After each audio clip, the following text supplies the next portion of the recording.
மோதலுடைய தொடக்க புள்ளியாக அமைந்தது கடந்த ஆண்டு இறுதியில் டாக்டர் ராமதாஸ் செய்த நியமனம். பொதுக்குழுவில் எல்லோரும் கூடியிருந்த அவையில் திரு முகுந்தனை பாட்டாளி மக்கள் கட்சியுடைய இளைஞர் சங்க தலைவராக, இளைஞர் அணி தலைவராக நியமித்தது தான் டாக்டர் அன்புமணி மேடையிலேயே முரண்பட மைக்கை எல்லாம் தூக்கி அடிச்சாருன்னு இன்னைக்கு கூட டாக்டர் ராமதாஸ் குற்றம் சாட்டினாரே, அந்த விவகாரத்துக்கு தொடக்கமாக இருந்தது.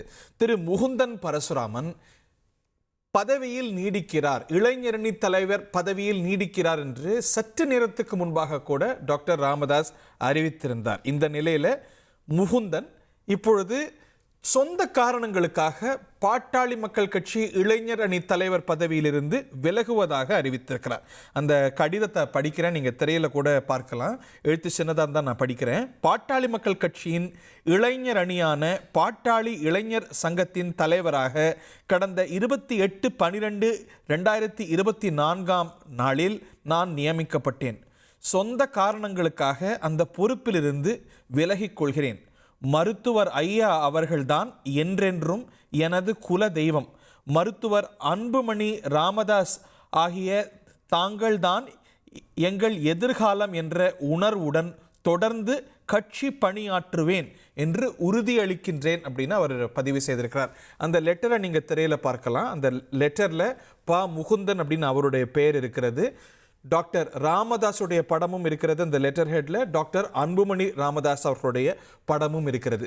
சில நேர்களுக்கு இல்லை, பல நேர்களுக்கு தெரிந்திருக்கலாம். திரு முகுந்தன் அவர்கள் டாக்டர் ராமதாஸுடைய மகள் வழி பேரன், அதாவது டாக்டர் அன்புமணி ராமதாஸுடைய சகோதரி மகன். அந்த சகோதரியுடைய இன்னொரு மகனைத்தான் தன்னுடைய மகளுக்கும் கொடுத்திருக்கிறார் அப்படிங்கிறத நம்ம பார்க்கின்றோம். ஸோ பல வகைகளில் இருவரும் உறவினர்கள். இதில் நிறைய சிக்கல்கள் ஏற்படவே திரு முகுந்தன் இந்த விவகாரத்துடைய தொடக்க புள்ளியாக பார்த்தது திரு முகுந்தனுடைய நியமனம். அதில் டாக்டர் அன்புமணி முரண்பட்டது. அந்த திரு முகுந்தன் திரு அன்புமணி ராமதாஸுடைய மருமகன், டாக்டர் ராமதாஸுடைய மகள் வழி பேரன், டாக்டர் ராமதாஸினுடைய குலதெய்வம், அன்புமணி எதிர்காலம் என்று சொல்லி சொந்த காரணத்துக்காக பதவி விலகுவதாக விலகி இருக்கிறார். சங்கரன் இதை ஃபாலோ பண்ணிட்டு இருக்கிறார். சங்கரன் கொஞ்ச நேரத்துக்கு முன்னாடி கூட இந்த சர்ச்சைக்குரிய பிரஸ் கான்ஃபரன்ஸில் கூட முகுந்தன் அந்த பதவியில் இருக்கிறார், நீடிக்கிறார், தொடர்ந்து நீடிப்பார் என்று டாக்டர் ராமதாஸ் சொல்லி முடிக்கக்கூடிய வேளையில திரு முகுந்தன் விலகி இருக்கிறாரே, என்ன பின்னணி? ஹரிகரன், நீங்க குறிப்பிட்டது போல கடந்த ஆண்டு டிசம்பரில் நடந்த அந்த கட்சியுடைய பொதுக்குழு கூட்டத்தில் தான் முகுந்தன் பாமக இளைஞரணி தலைவராக நியமிக்கப்பட்டார். அப்போதுதான் மேடையிலேயே தந்தைக்கும் மகனுக்கும் கடுமையான வாக்குவாதம் ஏற்பட்டது. இந்த பதவி தேவையில்லை, முகுந்தனுக்கு என்ன அனுபவம் இருக்கிறது, எனக்கு துணையாக முகுந்தன் தேவையில்லை என்றெல்லாம் மேடையிலேயே தந்தையுடன் அன்புமணி ராமதாஸ் கடுமையான வாக்குவாதத்தில் ஈடுபட்டார். சரியாக ஓராண்டு காலம் முடிவதற்குள்ளாகவே அந்த பதவியில் இருந்து தற்போது முகுந்தன் பரசுராமன் ராஜினாமா செய்வதாக அறிவித்திருக்கிறார். தன்னுடைய ராஜினாமா கடிதத்தை பாமக தலைவர் அன்புமணி ராமதாஸுக்கு அனுப்பியிருக்கிறார். அதில் தன்னுடைய சொந்த காரணங்களுக்காக அந்த இளைஞரணி தலைவர் பொறுப்பில் இருந்து விலகிக் கொள்கிறேன் என்று தெரிவித்திருக்கிறார். டாக்டர் ஐயா தான் தனது குலதெய்வம் என்றும் தொடர்ந்து அன்புமணி ராமதாஸுடைய தலைமையில் தொடர்ந்து கட்சி பணி ஆற்றுவேன் என்றும் முகுந்தன் பரசுராமன் தெரிவித்திருக்கிறார். நீங்கள் சொன்னது போலவே காலையில தான் பேட்டி கொடுக்கும் போது ராமதாஸ் தொடர்ந்து முகுந்தன் பாமக இளைஞரணி தலைவராக நீடிக்கிறார் என்று தெரிவித்திருந்தார்.